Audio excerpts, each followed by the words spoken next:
Hey, what's up, everybody? It's Matt Modi here with OddsJam, and in this video, what I'm going to be giving you is my NFL lock of the week. So NFL Week 9, giving you my NFL lock.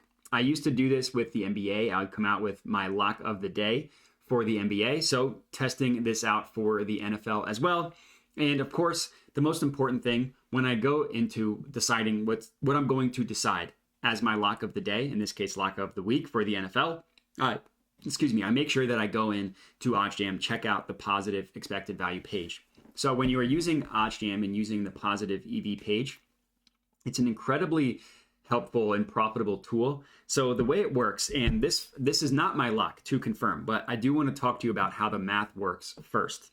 So the Novig odds here, this column that you see here, the Novig odds. So this is something that OddsJam calculates by, and the way they calculated it is, and this I find very, very cool as a nerd, as a data guy. The way it works is OddsJam back tested just thousands and thousands of betting opportunities, collected millions of data points, just trying to determine what sportsbooks do the best job at pricing odds, right? Like which of all the sportsbooks out there, and there are zillions, not actually, I mean, probably like 40. I think OddsJam has like 40 in the United States. Obviously, there are way more. But they collected all this data just trying to learn which one of those 40 are the sharpest.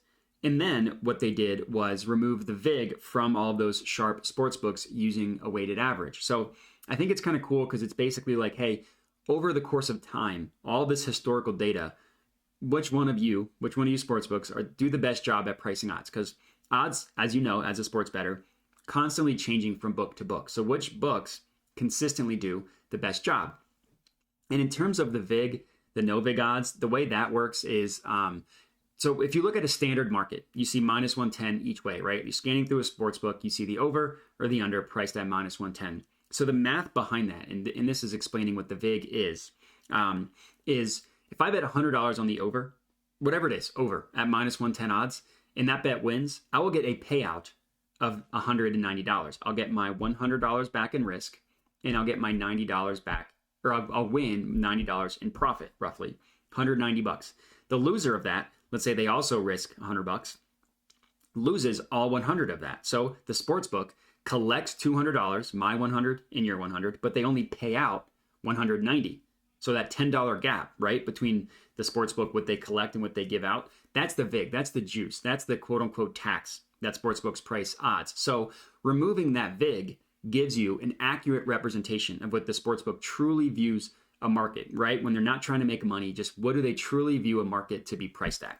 And that's what you see here in these no VIG odds columns. So it's very, very important to understand what this number means and why it's so important and why positive expected value betting is so valuable. So the play that I am actually locking in for my lock of the day is an over in the Chargers versus Falcons game. So all of these locks, I put a full unit on, which for me is $100. So let me go ahead and lock this one in on PointsBet over 49 in the Chargers versus Falcons. So let's chat about this one. First of all, it's positive EV. I know that because it's on the positive EV page because of the way it is. So the no VIG odds that OddsJam calculates prices this to be at about minus 108, essentially, just above minus 108. PointsBet is giving it to you at minus 107. So right off the bat, I know this is positive EV. So what's next, right? What do you want to do after seeing and learning that it's positive EV by it being on the page? So there's a couple things that you can do as a sports bettor to determine how good a bet is on the positive EV page. They're all mathematically profitable, but not every mathematically profitable bet was created equal. So there's a couple things that you can do. Number one, if you click open a play, right, you just click it, it pulls up where every sportsbook prices odds for that play at. And what we can see, and basically what I should say, what we're looking for, it's just we're looking for outliers, right? Like this minus 107 on PointsBet, they basically price it 50-50 each way. Minus 107 towards the over, minus 107 towards the under. How do all the other sportsbooks price the over 49? Looks like the majority of them favor it going over. BetMGM has the over at minus 115, the under at minus 105. DraftKings, the over at minus 122, the under at minus 106. WinBet has it 50-50, but then Tipico and BetRivers favor the over. Ballybet has it 50-50, but then Circa favors the over. And this is the most important one. Pinnacle Sportsbook heavily favors this going over. the over at minus 120, the under at plus 104. So that's check one. It looks to be an outlier. Every sportsbook that prices 49, this minus 107 looks to be an outlier. Step two, click view event page, open it up in a new tab. So you want to do this for spreads and totals, anywhere in which sportsbooks could have different numbers, because when you do that, it pulls up odds for what every sportsbook prices, not only the individual play, but what they price this total at in general. So we want to know, okay, where do sportsbooks price this total, right? What do they think about this Falcons-Chargers game? And I would say the majority of sportsbooks price it above this number at about 45.5. Looks like BetMGM, FanDuel, Caesars, DraftKings. Tipico even favors it to go over this number again, as does BetRivers. Both these sportsbooks favor it going over 49.5, which is a half point higher than what we got it at PointsBet at 49, right? BetOnline, and this one's very important. These two, BetOnline and Bookmaker, two very sharp sportsbooks, also have it at 49.5, and looks like BetOnline favors it to go over this number.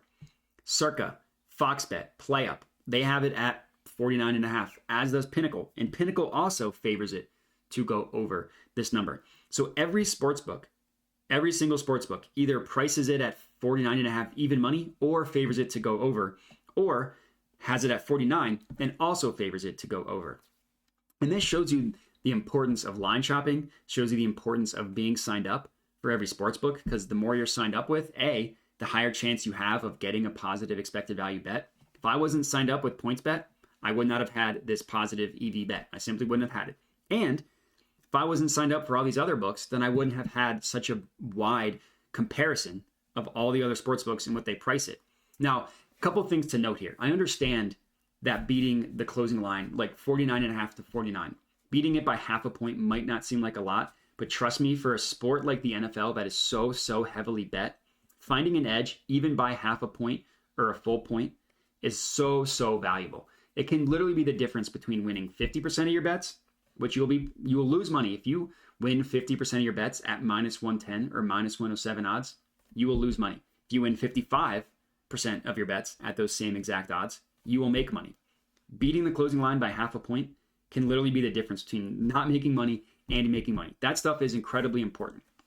Now, for my lock of the day, obviously I want to make sure all this stuff checks out, but I also do my own handicapping, my own research as well. And looking into this game, a lot of things led me to this game going over. Number one, Falcons have a top 10 offense. Number 9th offense in the entire NFL. Chargers, granted, they've had some injuries, they've had some offensive line luck, still a top offense. Justin Herbert, Austin Eckler, hopefully they're getting Keenan Allen back for this game. They're getting some other receivers healthy, even though Mike Williams is going to be out. Great offense. The Chargers play at the second fastest pace in the entire NFL. That's pro towards the over. The Falcons have the second worst defense in the entire NFL. That also favors the over. Now, to talk about the other side, the underside of it, the only thing that makes me nervous is the Falcons love to run the ball, and they play at a slower pace. So if they can kind of wind the clock down, not run a ton of plays, but just milk the clock, then there's a risk that this can go under. But if you look at everything, the pace, the two poor defenses, two good offenses, a lot of things favor this to go over. So that is going to be my official NFL lock of week 9, over 49 in the Falcons versus Chargers game. Locked it in for a unit. And that's it. So if you guys are tailing this lock of the week, let me know. Would love to hear it. Comment on the video with your feedback. But that's it. So I appreciate you guys watching, and have a good one.